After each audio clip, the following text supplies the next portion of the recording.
একবার চিন্তা করুন তো, ভোরের আলো ফোটার ঠিক আগের সেই সময়টার কথা। চারপাশ যখন গভীর ঘুমে একেবারে শান্ত, নিথর, ঠিক তখনই কিছু মানুষ জেগে ওঠেন এক বিশেষ প্রার্থনার জন্য। আজ আমরা সেই ইবাদত অর্থাৎ তাহাজ্জুদ সালাত নিয়ে কথা বলবো। এটা ছিল আমাদের নবী মোহাম্মদ সাল্লাল্লাহু আলাইহি ওয়াসাল্লামের রাতের রুটিনের একটা খুবই গুরুত্বপূর্ণ অংশ। এই প্রশ্নটা দিয়েই না হয় শুরু করা যাক, কারণ তাহাজ্জুদ কিন্তু শুধু একটা ইবাদত নয়, এটা হলো রাতের নিস্তব্ধতায় সৃষ্টিকর্তার সাথে একেবারে ব্যক্তিগত গভীর একটা কথোপকথনের সুযোগ। চলুন এই বিশেষ সালাতটা সম্পর্কে আমরা আরও বিস্তারিতভাবে জানার চেষ্টা করি। তো একদম প্রথমেই আমরা জেনে নিই এই তাহাজ্জুদ সালাত আসলে কি, আর ইসলামিক ইবাদতের বিশাল পরিমণ্ডলে এর অবস্থানটা ঠিক কোথায়। খুব সহজ করে বললে তাহাজ্জুদ হলো একটা নফল বা ঐচ্ছিক সালাত। এর সবচেয়ে বড় বৈশিষ্ট্য হলো এটা এশার সালাতের পর কিছুক্ষণ ঘুমিয়ে তারপর আবার ঘুম থেকে জেগে উঠে রাতের শেষ ভাগে আদায় করা হয়। এই যে ঘুম থেকে জেগে ওঠা, এই ব্যাপারটা কিন্তু একে অন্য অনেক নফল সালাত থেকে একেবারে আলাদা করে দেয়।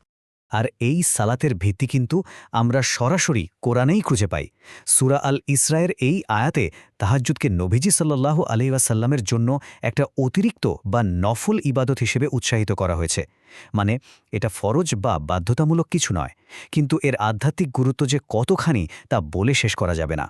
এখন মনে প্রশ্ন আসতেই পারে, আচ্ছা, কেন এই সালাতকে এতটা বিশেষ আর আধ্যাত্মিকভাবে তাৎপর্যপূর্ণ বলে ভাবা হয়? চলুন এর গভীরে গিয়ে উত্তরটা খোঁজা যাক। এই যে মন্তব্যটা দেখছেন, এটা খুবই গুরুত্বপূর্ণ। সাহাবী আবদুল্লাহ ইবনে উমার রাদিয়াল্লাহু একটা স্বপ্ন দেখার পর নবী সাল্লাল্লাহু আলাইহি ওয়াসাল্লাম এই কথাটা বলেছিলেন।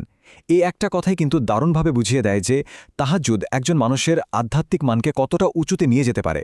এটা যেন ভালো থেকে আরও ভালো হয়ে ওঠার একটা সিঁড়ির মতো। হাদিস থেকে আমরা জানতে পারি, রাতের শেষ তৃতীয়াংশ হল একটা অসাধারণ সময়। এই সময় ইবাদতকারী এক বিশেষ আধ্যাত্মিক সুযোগ পেয়ে থাকেন। যখন পুরো পৃথিবী শান্ত, তখন দোয়া কবুল আর ক্ষমা প্রার্থনার জন্য এক ঐশ্বরিক আহ্বান জানানো হয়। যারা তাহাজ্জুদ পড়েন তারা ঠিক এই সুযোগটাই কাজে লাগান। আমরা তো জানলাম তাহাজ্জুদ কি এবং কেন এটা এত গুরুত্বপূর্ণ। এবার চলুন দেখি নবী মোহাম্মদ সাল্লাল্লাহু আলাইহি ওয়াসাল্লাম নিজে ঠিক কীভাবে এই সালাতটা আদায় করতেন। বিভিন্ন হাদিস থেকে যেটা জানা যায়, নবীজি সাল্লাল্লাহু আলাইহি সাল্লাম সাধারণত বিতর সালাত সহ মোট ১১ রাকাত রাতের সালাত পড়তেন। যদিও কিছু বর্ণনায় ১৩ রাকাতের কথাও পাওয়া যায়। এর থেকে বোঝা যায় যে রাকাতের সংখ্যায় কিছুটা নমনীয়তা ছিল। তবে সবচেয়ে বেশি প্রচলিত সংখ্যা হল ১১। এই টেবিলটা একটু খেয়াল করুন। আয়েশা রাদিয়াল্লাহু আনহার বর্ণনা থেকে আমরা জানতে পারি যে নবীজি সাল্লাল্লাহু আলাইহি সাল্লাম প্রথমে ৪ রাকাত, তারপর আরও ৪ রাকাত এবং সবশেষে ৩ রাকাত উইতার পড়তেন।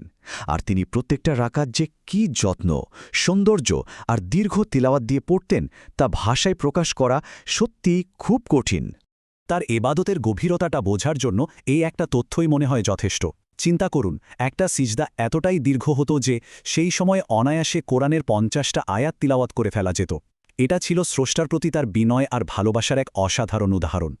তাহাজ্জুদ শেষ করার পরের রুটিনটাও ছিল একেবারে গোছানো।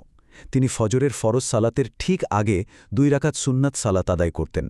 তারপর ডান দিকে কাত হয়ে একটু বিশ্রাম নিতেন, যতক্ষণ না বেলাল রাদিয়াল্লাহু আনহু এসে তাকে সালাতের জন্য ডাক দিতেন। একবার আয়েশারা তাকে জিজ্ঞেস করেছিলেন যে তিনি বিতর পড়ার আগে ঘুমিয়ে পড়েন কিনা। তখন তিনি এই গভীর কথাটা বলেছিলেন। এর মানে হল, তার জাগতিক বিশ্রাম তার আধ্যাত্মিক সংযোগকে একটুও ব্যাহত করত না। তার অন্তর সবসময় সজাগ থাকত। এতক্ষণ তো আমরা শারীরিক আমলের কথা শুনলাম। এবার চলুন দেখি নবী সাল্লাল্লাহু আলাইহি সাল্লাম তাহাজ্জুদের সময় কি বলে দোয়া করতেন। এটা ছিল তার একেবারে ব্যক্তিগত আর একান্ত কথোপকথন। তার দোয়া শুরু হতো এই শক্তিশালী প্রশংসা দিয়ে।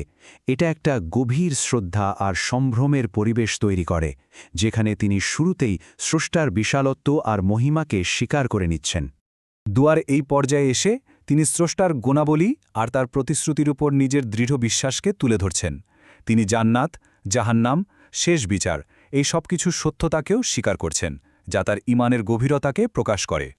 আর সবশেষে এই কথাগুলোর মাধ্যমে তিনি নিজের সম্পূর্ণ আত্মসমর্পণ আর স্রষ্টার উপর তার নির্ভরতার কথা ঘোষণা করছেন। নিজের অতীত ও ভবিষ্যতের পাপের জন্য ক্ষমা চেয়ে তিনি তার দোয়া শেষ করতেন। এটা ছিল এক কথায় একটা পূর্ণাঙ্গ কথোপকথন। কিন্তু এত কষ্টসাধ্য একটা সাধনার পেছনে আসল অনুপ্রেরণাটা কি ছিল? আর এই এবাদতটা নিয়মিত চালিয়ে যাওয়ার মূলনীতিটাই বা কি? চলুন সেটাই এবার জেনে নেওয়া যাক। একবার তাকে জিজ্ঞেস করা হয়েছিল যে আল্লাহ তো তার সমস্ত গুনাহ মাফ করে দিয়েছেন, তারপরও তিনি কেন এত কষ্ট করে এবাদত করেন যে তার পা ফুলে যায়। তখন তিনি এই সহজ কিন্তু গভীর উত্তরটা দিয়েছিলেন। তার পুরো এবাদতটাই ছিল আসলে গভীর কৃতজ্ঞতার এক প্রকাশ। ব্যাপারটা এমন ছিল না যে তার কিছু দরকার, বরং পুরোটাই ছিল ভালোবাসা আর কৃতজ্ঞতা থেকে। হাদিসে শয়তানের 3টি গিটের একটা উদাহরণ দেওয়া হয়েছে, যা এখানে খুব প্রাসঙ্গিক। বলা হয়েছে, যে ব্যক্তি ঘুম থেকে উঠে আল্লাহর স্মরণ করে, অজু করে এবং সালাত আদায় করে, তার গিটগুলো একটা একটা করে খুলে যায় আর সে সতেজ অনুভব করে। আর যে তা করে না, সে অলসতা আর খারাপ মেজাজ নিয়ে দিন শুরু করে। রাতের ইবাদতের মানসিক আর আধ্যাত্মিক প্রভাবটা এখান থেকেই বোঝা যায়।